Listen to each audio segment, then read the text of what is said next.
ಯಾಕೆ ನಮಗೆ ವೋಟ್ ಕೊಡುವುದಿಲ್ಲ? ರಾಮ ಮಂದಿರವನ್ನೇ ಕಟ್ಟಿದ್ದೇವೆ, ಉತ್ತರ ಪ್ರದೇಶ ಇಡೀ ನಮ್ಮದು ಅನ್ನುವಂಥ ಈ ಒಂದು ದಾಷ್ಟ್ಯ, ಅಹಂಕಾರ, ಅದು ತಕ್ಕ ಪಾಠವನ್ನು ಬಿಜೆಪಿಗೆ ಕಲಿಸಿ. ಜೂನ್ 4ರ ಮತ್ತು ಅದರ ನಂತರದ ದಿನಗಳಲ್ಲಿ ಮೋದಿಯವರು ಸಮರ್ಥವಾಗಿ ಸರ್ಕಾರವನ್ನು ಮಾಡಲಿಕ್ಕೆ ಸಾಧ್ಯ ಇಲ್ಲ. ನಾಮಕಾವಸ್ಥೆ ಸರ್ಕಾರವನ್ನು ಮಾಡಬಹುದು. ಚಂದ್ರಬಾಬು ನಾಯ್ಡು, ನಿತೀಶ್ ಕುಮಾರ್ ಖಂಡಿತವಾಗಿಯೂ ಅವರಿಗೆ ಮೂಗುದಾಣವನ್ನು ಹಾಕ್ತಾರೆ. ಇಡೀ 75 ವರ್ಷದ ಭಾರತದಲ್ಲಿ ಒಂದು ನಿರಂತರವಾದ ಅಭಿವೃದ್ಧಿಯನ್ನು ಕಂಡದ್ದಿದ್ದರೆ ಅದು ಸಮ್ಮಿಶ್ರ ಸರ್ಕಾರದಲ್ಲಿ ಅನ್ನುವ ಸತ್ಯವನ್ನು ನಾವು ಮರೆಯುವ ಹಾಗಿಲ್ಲ. ಪಿ ವಿ ನರಸಿಂಹರಾವ್, ಮನಮೋಹನ್ ಸಿಂಗ್ ಇಬ್ಬರು ಸೇರಿ ಆರ್ಥಿಕ ಉದಾರೀಕರಣವನ್ನು ಮಾಡಿದ್ರಿಂದಲೇ ಇವತ್ತು ಮೋದಿಯವರು ಇಂಥ ಒಂದು ಭಾರತದ ಕನಸನ್ನು ಸಾಕಾರಗೊಳಿಸಲಿಕ್ಕೆ ಸಾಧ್ಯ ಇದ್ದದ್ದು. ಅಮಿತ್ ಶಾ ಮತ್ತು ಮೋದಿ ತಂಡ ಆತ್ಮಾವಲೋಕನವನ್ನು ಮಾಡ್ಕೋಬೇಕು. ನಾವು ಎಲ್ಲೆಲ್ಲಿ ತಪ್ಪು ಮಾಡಿದ್ದೇವೆ, ಎಲ್ಲೆಲ್ಲಿ ನಾವು ದಾಷ್ಟ್ಯವನ್ನು ತೋರಿಸಿದ್ದೇವೆ, ಎಲ್ಲೆಲ್ಲಿ ಅಹಂಕಾರವನ್ನು ತೋರಿಸಿದ್ದೇವೆ, ಎಲ್ಲೆಲ್ಲಿ ನಾವೇ ಅನ್ನುವ ಹಿಟ್ಲರ್ಗಿರಿಯನ್ನು ತೋರಿಸಿದ್ದೇವೆ, ಅದರ ಪರಿಣಾಮ ಏನಾಯಿತು?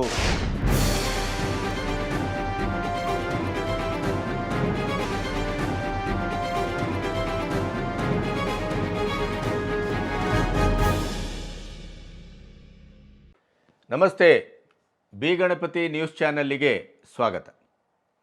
ಕೊನೆಗೂ 140 ಕೋಟಿ ಭಾರತೀಯರ ಕನಸು ನನಸಾಗಿದೆ. ಹೀಗಂದ ಮಾತ್ರಕ್ಕೆ ಮೋದಿಯವರು ಒಂದು ರೀತಿಯಲ್ಲಿ ಅವಿರೋಧ ಆಯ್ಕೆ ಅಂತ ನೀವು ಭಾವಿಸಬೇಕಾಗಿಲ್ಲ. ಆದರೆ ಜೂನ್ 4ರ ಇಡೀ ದಿನ ಎಕ್ಸಿಟ್ ಪೋಲು ಒಂದು ರೀತಿಯಲ್ಲಿ 415 ಸಂಖ್ಯೆಯನ್ನು ತೋರಿಸ್ತಾ ಇತ್ತು. ಬಿ ಜೆ ಪಿ 370-380ರವರೆಗೆ ಬರ್ತದೆ ಅಂತ ಹೇಳ್ತಾ ಇತ್ತು. ಈ ಉಮೇದಿನಲ್ಲಿದ್ದಂಥ ಇಡೀ ದೇಶದ ಒಂದು ನಿರೀಕ್ಷೆ ಜೂನ್ 4ರ ಮಧ್ಯಾಹ್ನದ ಹೊತ್ತಿಗೆ ಜರ್ರ್ ಅಂತ ಇಳಿದಿತ್ತು.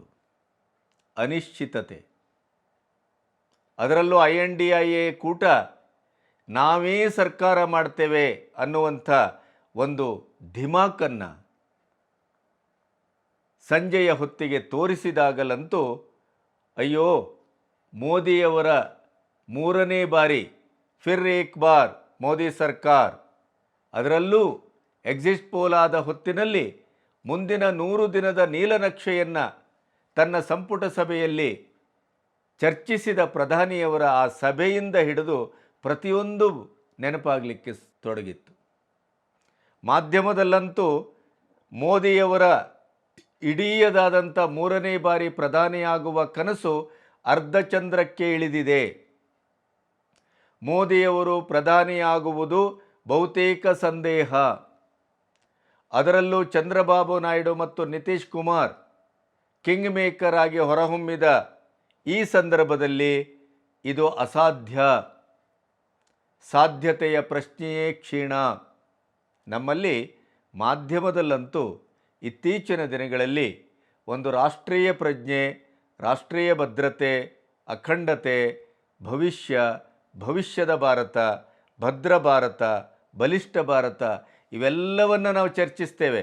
ಆದರೆ ಆಯಕಟ್ಟಿನ ಸಂದರ್ಭದಲ್ಲಿ, ಒಂದು ನಿರ್ಣಾಯಕವಾದಂಥ ಸಂದರ್ಭದಲ್ಲಿ, ಸಂಕ್ರಮಣದ ಸ್ಥಿತಿಯಲ್ಲಿ ನಾವು ಡೋಲಾಯಮಾನವನ್ನೇ, ಸಂದೇಹವನ್ನೇ, ನೆಗೆಟಿವ್ ಅಪ್ರೋಚನ್ನೇ ನಾವು ಅತ್ಯಂತ ಮಂದಗತಿ ಅಲ್ಲ, ಅತ್ಯಂತ ತೀವ್ರಗತಿಯಲ್ಲಿ ಬಿರುಗಾಳಿಯ ರೀತಿ ಹಬ್ಬಿಸುವಂಥ ತುರುಸನ್ನು ನಾವು ತೋರಿಸ್ತೇವೆ. ಯಾಕೆಂತಂದರೆ ಅದಕ್ಕೆ ಆಸಕ್ತಿ ಜಾಸ್ತಿ, TRP ಜಾಸ್ತಿ, ತಾ ಮುಂದು ಅಂತ. ಕನ್ನಡದ ಕೆಲವು ಮೋದಿ ವಿರೋಧಿ ಚಾನಲ್ಗಳಂತೂ ಪ್ರಾಯಶಃ ಇವತ್ತಿನಿಂದ ಒಪ್ಪಬಹುದೇನೋ, ಮೋದಿ ಸರ್ಕಾರ ರಚಿಸಲಿಕ್ಕೆ ಸಾಧ್ಯವೇ ಇಲ್ಲ ಅನ್ನುವಂಥ ವಾದವನ್ನು ಮಂಡಿಸಿದರು.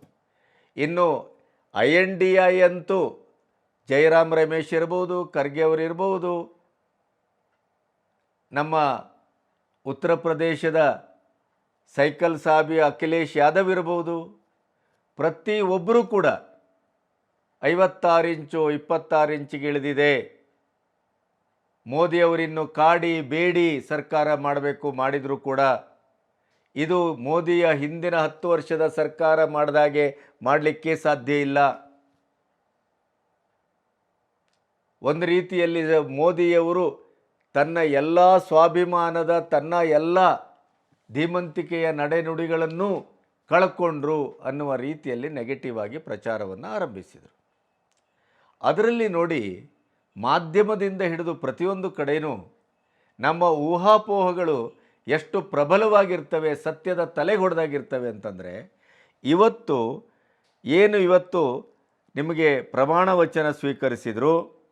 ಆ ಪ್ರಮಾಣ ವಚನ ಸ್ವೀಕಾರದ ಪ್ರತಿಯೊಂದು ಇಂಚಿಂಚು ನಿಮಗಿವತ್ತು ಸಂಪೂರ್ಣವಾಗಿ ಲಭ್ಯವಿದೆ.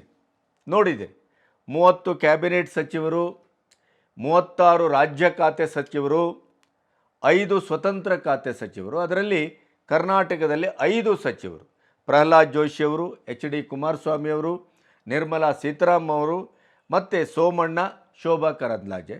ಸೋಮಣ್ಣ ಮತ್ತು ಶೋಭಾ ಕರಂದ್ಲಾಜೆ ಅವರು ರಾಜ್ಯ ಸಚಿವರಾಗಿ ಪ್ರಮಾಣ ವಚನ ಸ್ವೀಕಾರ ಮಾಡಿದ್ದಾರೆ. ಒಟ್ಟಾರೆಯಾಗಿ ಇವತ್ತು ಯಾವುದೇ ಅಡೆತಡೆ ಇಲ್ಲದೇ 8,000ಕ್ಕೂ ಹೆಚ್ಚು ಅಭ್ಯಾಗತರನ್ನು ಒಳಗೊಂಡು, ವಿದೇಶಿ ಗಣ್ಯರನ್ನು ಒಳಗೊಂಡು, ಅತ್ಯಂತ ಮುಸ್ಸಂಜೆಯ ಸಂಭ್ರಮದ ಒಂದು ರೀತಿಯ ನ ಭೂತೋ ನ ಭವಿಷ್ಯತಿ ಅನ್ನುವ ರೀತಿಯಲ್ಲಿ ರಾಷ್ಟ್ರಪತಿಯ ಭವನದ ಎದುರು ಎಲ್ಲವೂ ಸಾಂಗವಾಗಿ 3ನೇ ಬಾರಿಗೆ, ನೆಹರುವನ್ನು ಬಿಟ್ಟರೆ 75 ವರ್ಷಗಳಲ್ಲಿ, ಅದರಲ್ಲೂ ಕಾಂಗ್ರೆಸ್ಸೇತರ ಪ್ರಧಾನಿ 3ನೇ ಬಾರಿಗೆ ಅತ್ಯಂತ ದಿವ್ಯವಾಗಿ, ಭವ್ಯವಾಗಿ, ಭವಿಷ್ಯದ ಗಟ್ಟಿತನದ ಭರವಸೆಯಲ್ಲಿ ಪ್ರಧಾನಿ ಪಟ್ಟವನ್ನು ಏರಿದ್ದಾರೆ. ಯಾವ ಗೊಂದಲವೂ ಇಲ್ಲ, ಯಾವ ತಾಕಲಾಟವೂ ಇಲ್ಲ. ಈ ಜೂನ್ 4ರಿಂದ 8ರವರೆಗೆ ಏನು ನಾವು ಹಾಗಾಗಬಹುದು, ಹೀಗಾಗಬಹುದು, ಹೀಗಾದರೆ ಏನು, ಹಾಗಾದರೆ ಏನು, ಇವೆಲ್ಲ ಊಹಾಪೋಹಗಳ ತೆರೆಗೆ ಅಥವಾ ಊಹಾಪೋಹಗಳ ಎಲ್ಲ ನೆಲೆಗೆ ಒಂದು ಸಮರ್ಥವಾದಂಥ, ಸಭ್ಯವಾದಂಥ ತೆರೆ ಬಿದ್ದಿದೆ. ಭಾರತದ ನೆಲಕ್ಕೆ ಇನ್ನೂ ಭವಿಷ್ಯ ಇದೆ. ಭಾರತದ ನೆಲಕ್ಕೆ ಯದಯದಾಯಿ ಧರ್ಮಸ್ಯ ಗ್ಲಾನಿರ್ಭವತು ಭಾರತ ಅಂತ ಹೇಳುವ ಕೃಷ್ಣನ ಸಂಭವಾಮಿ ಯುಗೆ ಯುಗೆ ಅನ್ನುವ ಮಾತಿಗೆ ಅನ್ವರ್ಥವಾಗಿ ಈ ದೇಶಕ್ಕೆ ನಾಳೆ ಅನ್ನುವುದು ಸಮರ್ಥವಾಗಿದೆ. ಯಾವುದೇ ರೀತಿಯ ಷಡ್ಯಂತ್ರ, AI ಬಳಸಿ ಭಯೋತ್ಪಾದಕರೊಟ್ಟಿಗೆ ಕೈಜೋಡಿಸಿ ಅಂತಾರಾಷ್ಟ್ರೀಯ ಪ್ರಾಯೋಜಿತ ಮೋದಿ ವಿರೋಧಿ ಗ್ಯಾಂಗಿನೊಟ್ಟಿಗೆ ರಾಷ್ಟ್ರದ ಒಳಗಿದ್ದು, ಅದರಲ್ಲೂ ರಾಷ್ಟ್ರೀಯ ಪಕ್ಷ ಅನ್ನುವಂಥ ಹಿರಿತನವನ್ನು ಪಡೆದು INDAದ ಸಮರ್ಥವಾದಂಥ ಮುಂದಾಳತ್ವವನ್ನು ವಹಿಸಿದಂಥ ಕಾಂಗ್ರೆಸ್ಸು ಶಾಮೀಲಾಗಿ ಮೋದಿಯವರನ್ನು ಸಂಪೂರ್ಣವಾಗಿ 3ನೇ ಬಾರಿಗೆ ಪ್ರಧಾನಿ ಪಟ್ಟಕ್ಕೆ ಬಾರದಿರುವ ಹಾಗೆ ಏನಕ್ಕೇನ ತಡೆಯಲೇಬೇಕು ಅನ್ನುವ ಒಂದು ಹಠ ತೊಟ್ಟಿತ್ತೋ, ಪಣ ತೊಟ್ಟಿತ್ತೋ, ಅವೆಲ್ಲವೂ ಇವತ್ತು ಧರಾಶಾಯಿಯಾಗಿದೆ. ಅದು ಭಾರತದ ಮಣ್ಣಿನ ಗುಣ, ಭಾರತದ ಇಡೀಯದಾದಂಥ ಒಂದು ಜನಾಭಿಪ್ರಾಯದ ಒಂದು ಮನ್ನಣೆಯ ಶಕ್ತಿ ಅದು. ಎಲ್ಲೋ ಒಂದು ಕಡೆ ಮೋದಿ ಮತ್ತು ಅಮಿತ್ ಶಾ ಅವರ ಅತಿಯಾದ ಆತ್ಮವಿಶ್ವಾಸ, ಮೋದೀಕರಣ, RSSನಿಂದ ಹೊರಗಡೆ ನಿಂತದ್ದು, BJP ಅನ್ನುವ ಪಕ್ಷಕ್ಕಿಂತ ಮೋದಿಯವರ ಮೇನಿಯವೇ ಜಾಸ್ತಿ, ಅದನ್ನೇ ನಾವು ಹೈಲೈಟ್ ಮಾಡಬೇಕು, ಅದನ್ನೇ ಮುನ್ನೆಲೆಗೆ ತರಬೇಕು, ಇಡೀ ದೇಶದಲ್ಲಿ ನಾವು ಹೇಳಿದ್ದೇ ಆಗಬೇಕು. ಯಾಕೆಂತಂದರೆ ನಡ್ಡಾ ಅವರು ರಾಷ್ಟ್ರೀಯ ಅಧ್ಯಕ್ಷರಾದರೂ ಕೂಡ ಅದು ಎಲ್ಲವೂ ತೀರ್ಮಾನ ಮೋದಿಯವರ ಮತ್ತು ಅಮಿತ್ ಶಾ ಅವರ ಶಂಕದಿಂದಲೇ ಆಗ್ತಾ ಇತ್ತು. ಉತ್ತರ ಪ್ರದೇಶದಲ್ಲಿ ಮುಖ್ಯವಾಗಿ ಯೋಗಿ ಆದಿತ್ಯನಾಥ್ ಅವರ ಯಾವುದೇ ಮಾತನ್ನು ಕೇಳದೇನೆ, ಅವರ ಸಲಹೆಯನ್ನು ತಿರಸ್ಕರಿಸಿ, ಅಯೋಧ್ಯೆಯಂಥ ಕ್ಷೇತ್ರದಲ್ಲೂ ಒಬ್ಬ ನಾಲಾಯಕ, ಸಮಾಜ ವಿರೋಧಿ, ಜನವಿರೋಧಿ, ಸಂಸ್ಕೃತಿ ವಿರೋಧಿ ಒಂದು ಧುರೀಣನನ್ನು ಅಮಿತ್ ಶಾ ಗ್ಯಾಂಗ್ ಅಲ್ಲಿ ನಿಲ್ಲಿಸುವ ಕೆಲಸವನ್ನು ಮಾಡಿತು. ಅದಕ್ಕೆ ಸರಿಯಾದ ಪೆಟ್ಟನ್ನು ತಿಂತು.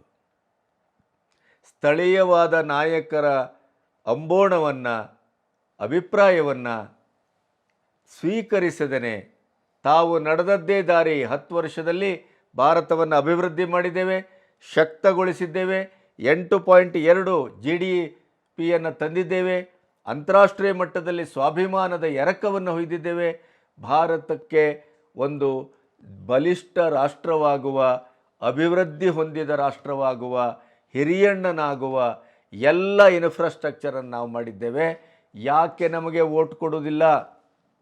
ರಾಮ ಮಂದಿರವನ್ನೇ ಕಟ್ಟಿದ್ದೇವೆ, ಉತ್ತರ ಪ್ರದೇಶ ಇಡೀ ನಮ್ಮದು ಅನ್ನುವಂಥ ಈ ಒಂದು ದಾಷ್ಟ್ಯ, ಅಹಂಕಾರ, ಅದು ತಕ್ಕ ಪಾಠವನ್ನು BJPಗೆ ಕಲಿಸಿತು. ಭಾಳ ದೊಡ್ಡ ಬೆಲೆಯನ್ನು ತೆರಬೇಕಾಯಿತು BJP ಅಥವಾ ಮೋದಿಯ ಪಂಗಡ. RSS ಈಗ ಚುರುಕಾಗಿದೆ, ಈಗ ಒಳಪ್ರವೇಶ ಮಾಡುವಂಥ ಕೆಲಸವನ್ನು ಮಾಡ್ತಾ ಇದೆ. ಮೋದಿಯವರಿಗೂ ಕೂಡ ಒಂದು ಮೂಗುದಾಣ ಬೇಕು, ಮೂಗುದಾಣವನ್ನು ಹಾಕಲೇಬೇಕು. ಅದಕ್ಕಾಗಿ ಸಂಘಟನಾ ಕಾರ್ಯದರ್ಶಿಯ ಸ್ಥಾನದಿಂದ ಸ್ಥಿತ್ಯಂತರವನ್ನು ಮಾಡುವ ಕೆಲಸವನ್ನು ಮಾಡ್ತಾ ಇದೆ. ನಡ್ಡಾ ಅವರು ಇವತ್ತು ರಾಜೀನಾಮೆಯನ್ನು ಕೊಟ್ಟಿದ್ದಾರೆ. ಯಾಕೆಂತಂದರೆ ಈಗ ಒಂದು ಅಗ್ರೆಸಿವ್ ಆದಂಥ ಅಧ್ಯಕ್ಷ ಬೇಕು. ಅಮಿತ್ ಶಾ ಮತ್ತು ಮೋದಿಯವರ ಶಂಖದ ತೀರ್ಥವನ್ನು ಆಪೋಷಣ ಮಾಡಿ ಸಾರ್ಥಕತೆಯನ್ನು ಪಡುವ, ಕೃತಾರ್ಥತೆಯನ್ನು ಪಡೆಯುವ ಅಧ್ಯಕ್ಷರು ಬೇಡ. ಸ್ವತಂತ್ರವಾಗಿ ನಿರ್ಧಾರವನ್ನು ತೆಗೆದುಕೊಳ್ಳುವ ಪ್ರಧಾನಿ ಮೋದಿ ಮತ್ತು ಅಮಿತ್ ಶಾ ಅವರನ್ನೂ ಕೂಡ ಮಾತು ಕೇಳಿಸುವಂಥ ಒಂದು ಅಧ್ಯಕ್ಷರ ಅಗತ್ಯ ಇದೆ. ಆದ್ದರಿಂದ ನಡ್ಡಾ ಅವರನ್ನು ಮಂತ್ರಿಮಂಡಲಕ್ಕೆ ಸೇರುವ ಮತ್ತು ಆ ಸ್ಥಾನಕ್ಕೆ ಬೇರೆಯವರನ್ನು ತರುವ ಕೆಲಸವನ್ನು ಮುಖ್ಯವಾಗಿ RSS ಮಾಡ್ತಾ ಇದೆ. ಸಂತೋಷ್ ಅವರನ್ನು ಸಂಘಟನಾ ಕಾರ್ಯದರ್ಶಿಯಿಂದ ಇಳಿಸಿ ಶ್ರೀನಿವಾಸ್ ಅವರನ್ನು ತರ್ತಾ ಇದೆ. ಹಿಂದೊಮ್ಮೆ ಆಗಿದ್ರವರು, ಅವರ ಕಾಲದಲ್ಲೇ ಉತ್ತರ ಪ್ರದೇಶದಲ್ಲಿ ಉಜ್ವಲವಾದ ಬೆಳೆ ಬಂದದ್ದು. ಅವರು ಯಾರನ್ನೂ ಕೇರ್ ಮಾಡೋದಿಲ್ಲ. RSSನಿಂದ ಪ್ರಚಾರಕರ್ತರಾಗಿ ಬಹಳ ಅದ್ಭುತವಾಗಿ ಗ್ರಾಸ್ ರೂಟಿನಿಂದ ಬಂದವರು. ಈ ಥರದ ಶಸ್ತ್ರಚಿಕಿತ್ಸೆಯನ್ನು ಮಾಡಬೇಕಾದಂಥ ಸಂದರ್ಭವನ್ನು ಸ್ವತಃ ಅಮಿತ್ ಶಾ ಮೋದಿಯವರೇ ತಂದುಕೊಂಡದ್ದು. ಈ ಎಲ್ಲ ಚರ್ಚೆಗಳು ವಿಚರ್ಚೆಗಳು ಆಂತರಿಕವಾಗಿ ನಡೆಯಬೇಕು. ಆದರೆ ದುರ್ದೈವ ಅಂತಂದರೆ ಈ ಎಲ್ಲದರ ಪರಿಣಾಮವನ್ನು ವಿರೋಧ ಪಕ್ಷಗಳು ಬಳಸ್ಕೊಳ್ಳಿಕ್ಕೆ ಶುರು ಮಾಡಿದವು, ವಿದೇಶಿ ಶಕ್ತಿಗಳು ಬಳಸಿಕೊಳ್ಳಿಕ್ಕೆ ಶುರು ಮಾಡಿದರು. ಪಾಕಿಸ್ತಾನ ಹೇಳಿತು, ಭಾರತದಲ್ಲಿ ಮೋದಿಯವರನ್ನು ಮುಸ್ಲಿಮರು ಸೋಲಿಸಿದರು. ಚೈನಾ ಹೇಳಿತು, ಭಾರತದಲ್ಲಿ ಮೋದಿಯವರಿಗೆ ಅಲ್ಪಸಂಖ್ಯಾತರೇ ಮಣ್ಣು ಮುಕ್ಕಿಸಿದರು.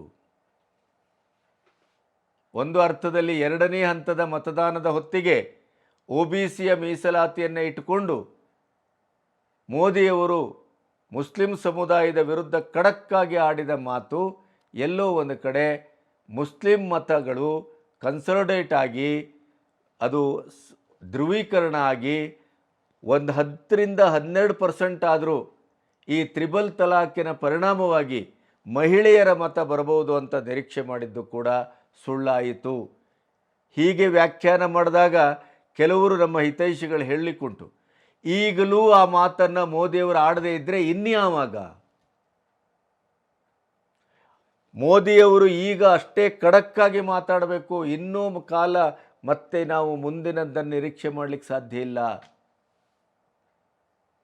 ಹಿಂದೂಗಳ ಪರವಾಗಿ ಮತ್ತು ದೇಶ ವಿರೋಧಿಗಳ ವಿರುದ್ಧವಾಗಿ ಮಾತಾಡುವ ಕೆಲಸವನ್ನು ಅವರು ಮಾಡಬೇಕು. ಇಲ್ಲಿ ತುಷ್ಟೀಕರಣದ ರಾಜಕಾರಣ, ಓಲೈಕೆ ರಾಜಕಾರಣ ನಡೀತಾ ಇದೆ ಕಾಂಗ್ರೆಸ್ ಮೂಲದಿಂದ. ಅದನ್ನು ಬೇರು ಸಹಿತ ಕಿತ್ತು ಬಿಸಾಡಬೇಕು. ಆದ್ದರಿಂದ ಮೋದಿಯವರು ಮಾತಾಡಿದ್ದೇ ಸರಿ. ಆದರೆ ನನ್ನ ಅಭಿಪ್ರಾಯ ಏನು ಅಂತಂದರೆ, ಅಷ್ಟು ಖಡಕ್ಕಾಗಿ ಮಾತಾಡುವ ಒಂದು ಸಾಂದರ್ಭಿಕತೆಯಲ್ಲಿ ನಾವಿಲ್ಲ, ಕಾಲಪಕ್ವವಾಗಿಲ್ಲ. ಆದ್ದರಿಂದ ಈ ಮಾತು ದುಬಾರಿ ಆಯ್ತೇನೋ. ಈ ಎಲ್ಲ ಚರ್ಚೆಗಳ ಮಧ್ಯೆ ಜೂನ್ 4 ಮತ್ತು ಅದರ ನಂತರದ ದಿನಗಳಲ್ಲಿ ಮೋದಿಯವರು ಸಮರ್ಥವಾಗಿ ಸರ್ಕಾರವನ್ನು ಮಾಡಲಿಕ್ಕೆ ಸಾಧ್ಯ ಇಲ್ಲ. ನಾಮಕಾವಸ್ಥೆ ಸರ್ಕಾರವನ್ನು ಮಾಡಬಹುದು. ಚಂದ್ರಬಾಬು ನಾಯ್ಡು, ನಿತೀಶ್ ಕುಮಾರು ಖಂಡಿತವಾಗಿಯೂ ಅವರಿಗೆ ಮೂಗುದಾಣವನ್ನು ಹಾಕ್ತಾರೆ ಅಂತ ಇತ್ತು. ಆದರೆ ಇವತ್ತಿನ ಇಡೀಯದಾದಂಥ ಸಂಪುಟ ರಚನೆಯನ್ನು ನೋಡಿದರೆ ಆ ಸಂಪುಟ ರಚನೆಯಲ್ಲಿ ಬಿ ಜೆ ಪಿಯ ಬಾಹುಳ್ಯವನ್ನು ಗಮನಿಸಿದರೆ, ಆಮೇಲೆ ಬಿ ಜೆ ಪಿಯಲ್ಲಿರುವ ಎಲ್ಲ ಸಮರ್ಥರು ಮತ್ತೆ ಪುನರಾಯ್ಕೆ ಆದದ್ದನ್ನು ಗಮನಿಸಿದರೆ, ಆಮೇಲೆ ಒಟ್ಟೂ ಸಂಪುಟದ ಗಾತ್ರದಲ್ಲಿ ಪ್ರಮಾಣದಲ್ಲಿ ಅದರ ರೇಷ್ಯೋವನ್ನು ತೆಗೆದಾಗ ಎಲ್ಲೂ ಚಂದ್ರಬಾಬು ನಾಯ್ಡು ಮತ್ತು ನಿತೀಶ್ ಕುಮಾರ್ ಅವರ ಒಂದು ಬಲಾಢ್ಯತೆ, ಹಠ ಅಥವಾ ನಮಗಿದೇ ಬೇಕೇ ಬೇಕು ಅನ್ನುವಂಥ ಒಂದು ಏನು ಕಿಂಗ್ ಮೇಕರ್ ಆದ ಕಾರಣದಿಂದ ತಾನು ಆಡಿದ್ದೇ ಮಾತು ನಡೆದದ್ದೇ ದಾರಿ ಅನ್ನುವಂಥ ಯಾವ ಹಠವೂ ನಮಗೆ ಕಾಣಲಿಲ್ಲ. ಈಗ ಖಾತೆ ಹಂಚಿಕೆ ಆಗಲಿಲ್ಲ, ಆ ಪ್ರಶ್ನೆ ಬೇರೆ. ಆದರೆ ಅದರ ಯಾವುದೇ ಒಂದು ಕೆಟ್ಟ ಸೂಚನೆ ಇಲ್ಲಿ ಕಾಣ್ತಾ ಇಲ್ಲ. ಎಲ್ಲವೂ ಸುಗಮವಾಗಿ ಸಾಂಗವಾಗಿ ನೆರವೇರಿದೆ. ಮೋದಿಯವರ ಪ್ರಭುತ್ವ ಇನ್ನೂ ಜೀವಂತವಾಗಿದೆ. ಮೋದಿಯವರ ಪ್ರಭುತ್ವಕ್ಕೆ ಎಲ್ಲಿಯೂ ಒಂದು ಸಣ್ಣ ಅಕ್ಕು ಮುಕ್ಕು ಕೂಡ ಬಂದ ಹಾಗೆ ಕಾಣ್ತಾ ಇಲ್ಲ. ಅವರ ಆಣತಿಯ ಮೇರೆಗೆ, ಅವರ ಪ್ರಭುತ್ವದ ಮೇರೆಗೆ ಸಂಪುಟ ರಚನೆ ಆಗಿದೆ ಅನ್ನುವುದಕ್ಕೆ ಸಾಕಷ್ಟು ಸೂಚನೆಗಳು ಸಿಗ್ತವೆ. ಹಾಗಾಗಿ 3-0 ಮೂರನೇ ಬಾರಿಯ ಅತ್ಯಂತ ಮಹತ್ವಾಕಾಂಕ್ಷೆಯ ಬಲಿಷ್ಠ ಭಾರತದ ಕನಸಿನ ಸಾಕಾರವನ್ನು ನಿರೀಕ್ಷೆ ಮಾಡ್ತಾ ಇರುವಂಥ 100 ದಿನದ ತನ್ನ ಕಾರ್ಯವೈಖರಿ ಏನಿದೆ ಅನ್ನೋದನ್ನು ಈಗಾಗಲೇ ಸಿದ್ಧಪಡಿಸ್ಕೊಂಡು ಸಂಜೆ 7:15ಕ್ಕೆ ಪ್ರಮಾಣ ವಚನ, ಆದರೆ ಬೆಳಗ್ಗೆ 11 ಗಂಟೆಗೆ ಸಂಭಾವ್ಯ ಸಚಿವರ ಒಂದು ಸಭೆಯನ್ನು ಕರೆದು ನಾಳೆಯಿಂದಲೇ, ಅಂದರೆ ಇವತ್ತಿನಿಂದಲೇ ನಾವು ಕಾರ್ಯಪ್ರವೃತ್ತರಾಗಬೇಕು. ಯಾವ ರೀತಿಯಲ್ಲಿ 2047ರಲ್ಲಿ ಒಂದು ಬಲಿಷ್ಠ ಭಾರತವನ್ನು, ಅಭಿವೃದ್ಧಿ ಹೊಂದಿದ ಭಾರತವನ್ನು ಕಟ್ಟುವ ನನ್ನ ಕನಸು ಇವತ್ತಿನಿಂದಲೇ ಅದು ಆರಂಭ ಆಗಬೇಕು ಹೇಗೆ ಅನ್ನುವ ಪಾಠವನ್ನು ಮೋದಿಯವರು ಶಕ್ತವಾಗಿ ಮಾಡಿದ್ದಾರೆ. ಹಾಗಾಗಿ ಮೋದಿಯವರಿಗೆ ಯಾವುದೇ ಭಯ ಇಲ್ಲ. ಅದಕ್ಕೂ ಮೊನ್ನೆ ಅಂಕಿ ಸಂಖ್ಯೆಗಳನ್ನು ನಿಮ್ಮೆದುರು ಇಟ್ಟಿದ್ದೆ ನಾನು. ಒಮ್ಮೆ ಚಂದ್ರಬಾಬು ನಾಯ್ಡು ಅವರು, ನಿತೀಶ್ ಕುಮಾರ್ ಅವರು ಹೊರಗಡೆ ಹೋದರೂ ಕೂಡ ಮೋದಿ ಸರ್ಕಾರಕ್ಕೆ ಯಾವುದೇ ಅಪಾಯ ಇಲ್ಲ. ಅದು ಈಗ ಸಾಬೀತುಗೊಂಡಿದೆ. ಈಗ NDA ಬಲ 298 ಅಲ್ಲ 303.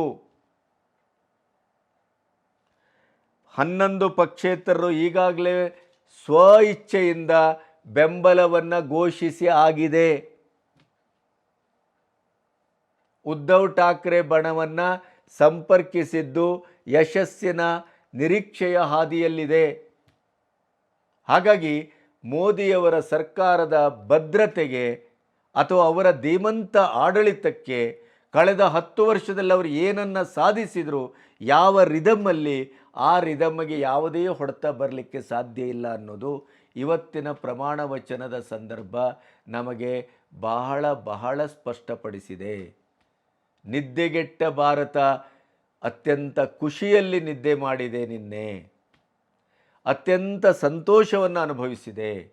ಪ್ರತಿಯೊಬ್ಬರು ಜೂನ್ 4ರಿಂದ ಜೂನ್ 8ರವರೆಗೂ ಚಡಪಡಿಕೆ, ಹತಾಶೆ, ನೋವು, ಇಡೀ ದೇಶ ಅತ್ತಿದೆ, ಎಂಥ ಒಂದು ದೌರ್ಭಾಗ್ಯಕ್ಕೆ ನಾವು ಬಂದು ನಿಂತಿದ್ದೇವೆ, ಮೋದಿಯವರಿಗೆ ನಾವೊಂದು ಶಕ್ತವಾದಂಥ ಒಂದು ಬೆಂಬಲವನ್ನು ಕೊಡಲಿಲ್ವಲ್ಲ ಅನ್ನುವಂಥ ಒಂದು ದುಃಖದಲ್ಲಿ, ದುಗುಡದಲ್ಲಿ, ಆತಂಕದಲ್ಲಿ ಇದ್ದಂಥ ಒಂದು ಭಾರತದ ಒಟ್ಟು ಚಿತ್ರ ಇವತ್ತು ಬದಲಾಗಿದೆ. ಖುಷಿಯಾದ ಭಾರತದ ಚಿಹ್ನೆಯನ್ನು ನೋಡ್ತಾ ಇದ್ದೇವೆ. ಆತ್ಮನಿರ್ಭರ ಭಾರತದ ಇಡೀ ಒಂದು ಮುಂದುವರಿಕೆಯ ಒಂದು ಅಭಿಯಾನದ ನಿರೀಕ್ಷೆಯಲ್ಲಿ ಭಾರತ ಇವತ್ತು ನಿಂತಿದೆ. ನಮ್ಮ ಭಾರತ ಬಲಿಷ್ಠ ಭಾರತವಾಗುವಲ್ಲಿ ಯಾವುದೇ ಹಿನ್ನಡೆ ಆಗುವುದಿಲ್ಲ. ಮೋದಿಯ ನೇತೃತ್ವ ಅವಿಚ್ಛಿನ್ನ ಅನ್ನುವಂಥ ಒಂದು ನಂಬಿಕೆಯಲ್ಲಿ ಇವತ್ತು ನಿಂತಿದೆ ಭಾರತ. ಆದರೆ ನಾವು ಈ ಹೊತ್ತಿನಲ್ಲಿ ಒಂದನ್ನು ಗಮನಿಸಬೇಕು. ಇಡೀ 75 ವರ್ಷದ ಭಾರತದಲ್ಲಿ ಒಂದು ನಿರಂತರವಾದ ಅಭಿವೃದ್ಧಿಯನ್ನು ಕಂಡದ್ದಿದ್ದರೆ ಅದು ಸಮ್ಮಿಶ್ರ ಸರ್ಕಾರದಲ್ಲಿ ಅನ್ನುವ ಸತ್ಯವನ್ನು ನಾವು ಮರೆಯುವ ಹಾಗಿಲ್ಲ. ಅದನ್ನು ಅಮೇರಿಕದಲ್ಲಿ ಮಾತಾಡ್ತಾ RBIನ ನಿವೃತ್ತ ಗವರ್ನರ್ YV ರೆಡ್ಡಿ ಒಂದು ಸರಿ ಅದನ್ನು ಹೇಳಿದರು. ಭಾರತದ ನಿಚ್ಚಳವಾದಂಥ ಅಭಿವೃದ್ಧಿಯ ಆರಂಭ, ಅದರ ಒಂದು ಸೂಚನೆಯ ಒಂದು ಮೊಳಕೆ ಒಡೆದದ್ದು ಸಮ್ಮಿಶ್ರ ಸರ್ಕಾರದಲ್ಲಿ.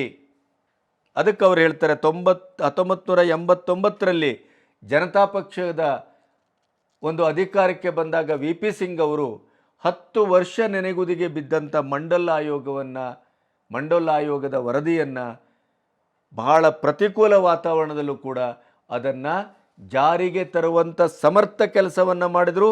ಸಾಮಾಜಿಕವಾದಂಥ ಒಂದು ಚಿತ್ರ ಬದಲಾವಣೆಗೆ VP ಸಿಂಗ್ ಅಲ್ಲಿ ನಾಂದಿ ಹಾಡಿದರು. ಅದು ಸಮ್ಮಿಶ್ರ ಸರ್ಕಾರ. ಹಾಗೆಯೇ 1991 PV ನರಸಿಂಹರಾವ್, ಮನಮೋಹನ್ ಸಿಂಗ್ ಇಬ್ಬರು ಸೇರಿ ಆರ್ಥಿಕ ಉದಾರೀಕರಣವನ್ನು ಮಾಡಿದ್ರಿಂದಲೇ ಇವತ್ತು ಮೋದಿಯವರು ಇಂಥ ಒಂದು ಭಾರತದ ಕನಸನ್ನು ಸಾಕಾರಗೊಳಿಸಲಿಕ್ಕೆ ಸಾಧ್ಯ ಇದ್ದದ್ದು ಮತ್ತು 8.2 GDPಯನ್ನು ತರಲಿಕ್ಕೆ ಸಾಧ್ಯವಾದದ್ದು. ಅದು ಸಮ್ಮಿಶ್ರ ಸರ್ಕಾರವೇ. 244 ಇತ್ತು ಕಾಂಗ್ರೆಸ್ಸಿನ ಬಲ. ಆಮೇಲೆ 1998 NDA ಯುಗ ಆರಂಭ ಆಯಿತು ವಾಜಪೇಯಿ ಅವ್ರದ್ದು. ಅವರು ಎಂಥ ಕೆಲಸವನ್ನು ಮಾಡಿದರು. ಕಾರ್ಗಿಲ್ ಯುದ್ಧದಲ್ಲಿ ಅಮೆರಿಕದಂಥ ಹಿರಿಯಣ್ಣನಿಗೆ ತಪರಾಕಿ ಹೊಡೆದ್ರು, ಪಾಕಿಸ್ತಾನದ ನಡು ಮುರಿದ್ರು. ಆಮೇಲೆ ಹೆದ್ದಾರಿಯಲ್ಲಿ ಒಂದು ಯುಗವನ್ನು ಆರಂಭಿಸಿದರು. ಅದರ ನಂತರ ಗ್ರಾಮೀಣ ಸಡಕ್ ಯೋಜನೆ, ಪ್ರೈವೇಟ್ ಬ್ಯಾಂಕಿನ ಅಭಿವೃದ್ಧಿ, ಎಷ್ಟೆಲ್ಲ ಕೆಲಸಗಳು ಅದೇ ಕಾಲದಲ್ಲಿ ಆದದ್ದು. ಅದೆಲ್ಲದರ ಮುಂದುವರಿಕೆ ಇವತ್ತಾಗ್ತಾ ಇದೆ. ಆಮೇಲೆ ದೇವೇಗೌಡರ ಕಾಲದಲ್ಲೂ ಕೂಡ ಕೇವಲ 11 ತಿಂಗಳ ಅಧಿಕಾರದಲ್ಲಿದ್ದರು. ಅವರೂ ಕೂಡ ಅದ್ಭುತವಾದಂಥ ಕೆಲಸ ಮಾಡಿದರು. ನಂತರ UPA 2 ಅವಧಿ, ಅಲ್ಲಿ ಕೂಡ ಸಮ್ಮಿಶ್ರ ಸರ್ಕಾರ ಬಹಳ ಮಹತ್ವದ ಕೆಲಸವನ್ನು ಮಾಡಿದರು. ಗ್ರಾಮೀಣ ಉದ್ಯೋಗ ಖಾತ್ರಿ ಇಡೀ ಪ್ರಪಂಚವೇ ಮೆಚ್ಚುವಂಥ ಒಂದು ಯೋಜನೆ ಅದು. ಅದರ ಜೊತೆಗೆ ನರೇಗಾ ಗ್ರಾಮೀಣ ಉದ್ಯೋಗ ಖಾತ್ರಿ ನರೇಗಾ ಯೋಜನೆ, ಅದು ತಳ ಸಮುದಾಯದ ಬಡವರ ದೀನದಲಿತರ ಉದ್ಧಾರಕ್ಕೆ ಒಂದು ಬರೆದ ಭಾಷ್ಯ ಅದು. ಅದರ ನಂತರ ಆಧಾರ್ ಕಾರ್ಡು, NDA ಸರ್ಕಾರದಲ್ಲಿ, ಮೋದಿಯವರ ಕಾಲದಲ್ಲಿ ಅದು ಸಮರ್ಥವಾದಂಥ ಒಂದು ಕಾರ್ಯರೂಪಕ್ಕೆ ಬಂದದ್ದಿರ್ಬೋದು. ಆದರೆ ಆರಂಭ ಮಾಡಿದ್ದು UPA ಮನಮೋಹನ್ ಸಿಂಗ್ ಪ್ರಧಾನಿತ್ವದಲ್ಲಿ. ಅದರ ನಂತರ GST ಫೌಂಡೇಶನ್ನ ಶುರು ಮಾಡಿದ್ದು ಆಗಲೇ, RTI ಮತ್ತು RDIಯನ್ನು ಶುರು ಮಾಡಿದ್ದು ಆಗಲೇ. ಅದರ ಎಲ್ಲ ಬೆಳೆ ಸಮರ್ಥವಾಗಿ ಬಂದದ್ದು ಮೋದಿಯವರ ಸರ್ಕಾರದಲ್ಲಿ, NDA ಗೌರ್ಮೆಂಟಲ್ಲಿ 2014ರಿಂದ 19, 2019ರಿಂದ 24. ಹೀಗೆ ಸಮ್ಮಿಶ್ರ ಸರ್ಕಾರ ಯಾವಾಗಲೂ ಫಲಪ್ರದವಾಗಿದೆ, ಹೊಸ ಶಕೆಯನ್ನು ಆರಂಭಿಸಿದೆ, ಬಲಿಷ್ಠ ಭಾರತದ ಕನಸಿಗೆ ಶಂಕುಸ್ಥಾಪನೆಯನ್ನು ಮಾಡಿದೆ. ಹಾಗಾಗಿ ಸಮ್ಮಿಶ್ರ ಸರ್ಕಾರ ಯಾವತ್ತೂ ಅಭದ್ರ ಸರ್ಕಾರ ಅಂತ ಯೋಚನೆ ಮಾಡಬೇಕಾಗಿಲ್ಲ. ಅಭದ್ರತೆಗೆ ತುತ್ತಾಗಿರ್ಬೋದು, ಆದರೆ ಸಮರ್ಥವಾದಂಥ ಐತಿಹಾಸಿಕವಾದಂಥ ನಿರ್ಧಾರ ಏನಾದರೂ ಕೈಗೊಂಡದ್ದಿದ್ದರೆ ಅದು ಸಮ್ಮಿಶ್ರ ಸರ್ಕಾರದಲ್ಲಿ. 75 ವರ್ಷದ ಇತಿಹಾಸ ಅದ್ಭುತವಾಗಿ ಈ ಸತ್ಯವನ್ನು ಹೇಳ್ತಾ ಇದೆ. ಹಾಗಾಗಿಯೇ ಈ ಗೌರ್ಮೆಂಟು ಕೂಡ ಸಮ್ಮಿಶ್ರ ಸರ್ಕಾರವನ್ನುವ ಕಾರಣಕ್ಕಾಗಿ INDIA ಬಿಡಿ, ಅವರು ಇದೇ ಥರ ಉಪದ್ವ್ಯಾಪವನ್ನು ಮಾಡ್ತಾ ಇರ್ತಾರೆ. ಇವತ್ತೇ ಹ್ಯಾಪ್ ಮಾರೆ ಹಾಕ್ಕೊಂಡು ಅಲ್ಲಿ ಎದುರುಗಡೆ ಕೂತಿದ್ರಲ್ಲ ಖರ್ಗೆ ಅವರು. INDIA ಏನೂ ಮಾಡಲಿಕ್ಕಾಗಿಲ್ಲ, ಸಂಖ್ಯಾಬಲ ಇಲ್ಲ, ಇಲ್ಲದೇ ಇದ್ದರೂ ನಾವೇ ಮಾಡ್ತೇವೆ ಅಂಥ ಒಂದು ಬಲಿಷ್ಠವಾದಂಥ ಏಕಪಕ್ಷವಾಗಿ ಹೊಮ್ಮಿದೆ BJP 241. ಆದರೂ ನೈತಿಕ ಹೊಣೆ ಹೊತ್ತು ಮೋದಿಯವರು ರಾಜೀನಾಮೆ ಕೊಡಬೇಕು ಅನ್ನುವ ಅನೈತಿಕ ಹೇಳಿಕೆಯನ್ನು ಕೊಡ್ತದೆ ಹೊರತು 99 ಸೀಟನ್ನು ಗಳಿಸಿದ ಕಾಂಗ್ರೆಸ್ಸು ಕರ್ನಾಟಕದಲ್ಲಿ 2 ಅಂಕಿಯನ್ನು ಪಡಿತೇವೆ ಅಂತ ಹೇಳಿದವರು 1 ಅಂಕಿಗೆ ನಿಂತರು. ಅಲ್ಲಿ ನೈತಿಕತೆಯ ಪ್ರಶ್ನೆ ಬರುವುದಿಲ್ಲ. ಆ ವಾಲ್ಮೀಕಿಯ ಒಂದು ನಿಗಮದಲ್ಲಿ ಇಂಥ ಒಂದು 100 ಕೋಟಿ ಹಗರಣ ನಡೆದಿದೆ. ಅದು ಈಗ ಉರುಳ್ಕೊಂಡು ಕೇವಲ ನಾಗೇಂದ್ರ ಅಲ್ಲ, ಎಲ್ಲರನ್ನೂ ಸುತ್ತಕೊಳ್ತಾ ಇದೆ, ಮುಖ್ಯಮಂತ್ರಿವರೆಗೆ ಬರ್ತಾ ಇದೆ. ಅದು CBI ತನಿಖೆ ಬೇರೆ ಆಗ್ತಾ ಇದೆ. ಆದರೂ ರಾಜೀನಾಮೆಗೆ ಎಷ್ಟು ದಿನ ತಗೊಂಡ್ರು? ಇಂಥ ಕದಿಮರಿಂದ ನೈತಿಕತೆಯ ಪಾಠವನ್ನು ಮೋದಿಯವರು ಕಲಿಬೇಕಾ? ಆದರೆ ಇಲ್ಲಿ ನಾವು ಯೋಚನೆ ಮಾಡಬೇಕಾದದ್ದೇನು ಅಂತಂದರೆ, ಒಂದು BJP ಮುಖ್ಯವಾಗಿ ಅಮಿತ್ ಶಾ ಮತ್ತು ಮೋದಿ ತಂಡ ಆತ್ಮಾವಲೋಕನವನ್ನು ಮಾಡ್ಕೋಬೇಕು. ನಾವು ಎಲ್ಲೆಲ್ಲಿ ತಪ್ಪು ಮಾಡಿದ್ದೇವೆ, ಎಲ್ಲೆಲ್ಲಿ ನಾವು ದಾಷ್ಟ್ಯವನ್ನು ತೋರಿಸಿದ್ದೇವೆ, ಎಲ್ಲೆಲ್ಲಿ ಅಹಂಕಾರವನ್ನು ತೋರಿಸಿದ್ದೇವೆ, ಎಲ್ಲೆಲ್ಲಿ ನಾವೇ ಅನ್ನುವ ಹಿಟ್ಲರ್ಗಿರಿಯನ್ನು ತೋರಿಸಿದ್ದೇವೆ, ಅದರ ಪರಿಣಾಮ ಏನಾಯಿತು, ಆತ್ಮಾವಲೋಕನ ಮಾಡ್ಕೋಬೇಕು ಸೀರಿಯಸ್ ಆಗಿ. ಆಮೇಲೆ RSS ಮೋದಿಯವರಿಗೆ ಕಾಲಿಗೆ ಬಳ್ಳಿ ಹಾಕಿ ಎಳೆಯುವುದಲ್ಲ, ಅಥವಾ ಮೋದಿಯವರ ಸೊಂಟಕ್ಕೆ ಹಗ್ಗ ಹಾಕಿ ನಾನು ಹೇಳಿದಾಗ ಆಗಬೇಕು ಅನ್ನುವಂಥ ಇನ್ನೊಂದು ಮೋದಿಯ ಮತ್ತು ಅಮಿತ್ ಶಾ ಅವರ ಆ ಒಂದು ದಾಷ್ಟ್ಯವನ್ನು ತಾವು ತೋರಿಸುವುದಲ್ಲ, ಆದರೆ ಸರಿಯಾದ ಮಾರ್ಗಸೂಚಿಯನ್ನು ತೋರಿಸುವಂಥ ಆ ಹಿಂದೆ ಮಾಡಿದಂಥ ಏನು ಕೆಲಸ ಇತ್ತಲ್ಲ, ಅದನ್ನು ಈಗ ಮತ್ತೆ ಮಾಡುವ ಕಾಲ ಪಕ್ವವಾಗಿದೆ. ಸಂಘಟನೆ ಮತ್ತೆ ಪುನರುಜ್ಜೀವನಗೊಳ್ಳಬೇಕು, ಸಂಘಟನೆ ಬಲಿಷ್ಠವಾಗಬೇಕು. ತಳಮಟ್ಟದಲ್ಲಿ ತುಂಬ ಡಿಸ್ಟರ್ಬೆನ್ಸ್ ಇದೆ. ಅದಕ್ಕೆ ಈಗ ಮತ್ತೆ RSS ಮುಂದಾಗಬೇಕು. ಅದರ ಜೊತೆಗೆ ಹಿಂದೂಗಳು ಈ ಯೂಟ್ಯೂಬ್ನಲ್ಲಿ ಹಿಂದುತ್ವವನ್ನು ಪ್ರಖರವಾಗಿ ನಾವು ಏನು ತೋರಿಸ್ತೇವೆ ಅಂತ ಎಲ್ಲ ಯುವಕರು ಈ ಸಾರಿ ಮತದಾನದ ಪ್ರಶ್ನೆ ಬಂದಾಗ ಯಾರೂ ಸರಿಯಾಗಿ ಮತದಾನವನ್ನು ಮಾಡಿಲ್ಲ. ಮುಸ್ಲಿಮರ ಸಮುದಾಯದ 100% ಮತದಾನವನ್ನು ಗಮನಿಸಿದರೆ ನಾವು 50% ಮತದಾನ ಮಾಡದೇ ಇದ್ದಂಥ ಮುಟ್ಟಾಳರು. ಹಿಂದುತ್ವ ಹಿಂದುತ್ವ ಅಂತೇವೆ, ಮೋದಿ ಮೋದಿ ಅಂತ ಜಪ ಮಾಡ್ತೇವೆ, ಅವರು ಬಂದಾಗೆಲ್ಲ ಮೋದಿ ಮೋದಿ ಅಂತಲ್ಲಿ ಕೂಗ್ತೇವೆ. ಆದರೆ ಅದೇ ಪ್ರಜ್ಞೆಯನ್ನು, ಅದೇ ಉತ್ಸಾಹವನ್ನು, ಅದೇ ಹಿಂದುತ್ವದ ಪ್ರೀತಿಯನ್ನು ವೋಟ್ ಹಾಕುವ ಮೂಲಕ ನಾವು ನೆರವೇರಿಸಬೇಕು ಅನ್ನುವಂಥ ಕನಿಷ್ಠ ಪ್ರಜ್ಞೆ ಇಲ್ಲದೆ ಇದ್ದಂಥ ದರಿದ್ರರು ನಾವು. ನಿತ್ಯಾನಂದರದೊಂದು ವಿಡಿಯೋ ಎಲ್ಲ ಕಡೆ ವೈರಲ್ ಆಗ್ತಾ ಇದೆ. ಅವ್ರು ಹೇಳ್ತಾರೆ, ಅವರು ಬ್ಲಡಿ ಕ್ರಿಮಿನಲ್ ಹಿಂದೂಸ್ ಅಂತ ಕರೀತಾರೆ. ಅವರನ್ನು ನಾವು ಹೆಂಗೆ ಮಾಡ್ಬೋದು, ಎಲ್ಲ ಮಾಡ್ಬೋದು. ಅವ್ರು ಹೇಳ್ತಾರೆ, ಹಿಂದುತ್ವದ, ಹಿಂದೂಯಿಸಮ್ಮಿನ, ಹಿಂದೂ ದೇಶದ ನಾಶಕ್ಕೆ ಮುಸ್ಲಿಮರು ಕಾರಣ ಅಲ್ಲ, ಈ ಬ್ಲಡಿ ಕ್ರಿಮಿನಲ್ ಹಿಂದೂಸ್ ಅಂತ ಅಂತಾರೆ ಅವರು. ಅದು ಸತ್ಯವಾದದ್ದು ಅಂತ ಹೇಳ್ತೇನೆ ನಾನು. The worst thing, the criminal negligent Hindus. If you are seeing, hearing the news about Bangladeshi Hindus are destroyed and you just keep quiet, eat your shit